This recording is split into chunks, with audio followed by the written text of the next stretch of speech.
তোমার প্রতিপালক চাইলে মানুষকে এক জাতিই বানাতে পারতেন, কিন্তু তারা মতভেদ করতেই থাকবে।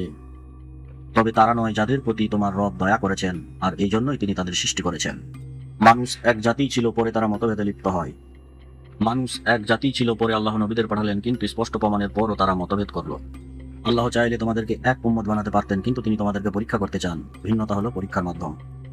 আল্লাহ চাইলে তোমাদের সবাইকে এক জাতি বানাতে পারতেন, কিন্তু তিনি যাকে চান হিদায়ত দেন। হিদায়ত আল্লাহর পক্ষ থেকে। আল্লাহ চাইলে মানুষকে এক উম্মত বানাতে পারতেন, কিন্তু তিনি যাকে চান তার রহমতে প্রবেশ করান। হে মানুষ, আমি তোমাদেরকে এক পুরুষ ও এক নারী থেকে বিভক্ত করেছি বিভিন্ন জাতীয় গোত্রে, যাতে তোমরা পরস্পরকে চিনতে পারো। রহমত প্রাপ্তদের কয়েকটি বৈশিষ্ট্য: হক চিনে কিন্তু জেদ করে না, ভিন্ন মত হলেও অন্যায় করে না, দল গোষ্ঠী বা পরিচয়ের আগে তাকওয়াকে প্রাধান্য দেয়, বিভেদের মাঝেও ইনসাফ ও নৈতিকতা বজায় রাখে, নিজেকে একমাত্র জান্নাতি দাবি করে না। রহমত প্রাপ্ত দল মানে কোনো নির্দিষ্ট লেভেল নয়, বরং একটি চরিত্র, একটি পথ।